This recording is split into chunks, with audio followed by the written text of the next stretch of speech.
அண்மைச் செய்தி. குற்றம் சாட்டப்பட்ட ஐஏஎஸ் அதிகாரிகள் மீது வழக்கு தொடர விளக்கம் கேட்காதது ஏன் என்று உயர்நீதிமன்றம் கேள்வி எழுப்பியிருக்கிறது. மேலதிக விவரங்களை எமது செய்தியாளர் செந்தில்குட்டியிடம் கேட்டு வரலாம். செந்தில்குட்டி, கூடுதல் விவரங்கள். முன்னாள் அமைச்சர் வேலுமணிக்கு எதிராக 98 கோடி ரூபாய் டெண்டர் முறைகேடு வழக்கில் குற்றம் சாட்டப்பட்ட கந்தசாமி, விஜய கார்த்திகேயன் ஆகிய 2 ஐஏஎஸ் அதிகாரிகளுக்கு எதிராக வழக்கு தொடர அனுமதிப்பது தொடர்பாக கடந்த பிப்ரவரி 27ஆம் தேதி விளக்கம் அளித்து பொதுத்துறை செயலாளருக்கு லஞ்ச ஒழிப்புத்துறை ஒரு கடிதம் அனுப்பியிருந்தது.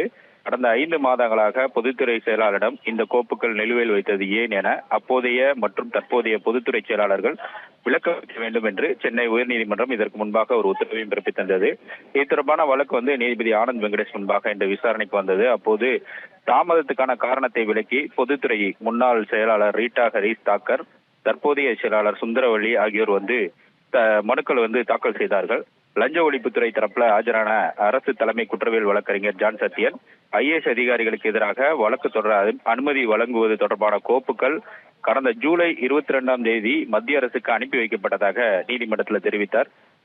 பொதுத்துறை செயலாளருடைய மனுவை சுட்டிக்காட்டிய நீதிபதி வழக்கு தொடர அனுமதி அளிக்கும் விஷயத்துல குற்றம் சாட்டப்பட்ட ஐஏஎஸ் அதிகாரியிடம் விளக்கம் கேட்டது ஏன், இது போன்ற நடைமுறை இதுவரை கேள்விப்பட்டதில்லை என்பதையும் நீதிபதி தெரிவித்தார். ஐஏஎஸ் அதிகாரிகளுக்கு மட்டும் இந்த சிறப்பு சலுகை ஏன் என சரமாரியாக கேள்விகளை எழுப்பினார். இந்த நடைமுறையை நிறுத்த வேண்டும் என்றும் ஒரு அறிவுறுத்தலை வழங்கி இந்த வழக்கின் விசாரணையை ஆகஸ்ட் 24ஆம் தேதிக்கு தள்ளி வைத்திருக்கிறார். விவரங்களை வழங்கியமைக்கு நன்றி செந்தில்குட்டி. தமிழ் ஜனம் சேனலை சப்ஸ்கிரைப் பண்ணாம பார்த்துட்டு இருந்தீங்கன்னா மறக்காம சப்ஸ்கிரைப் பண்ணிடுங்க.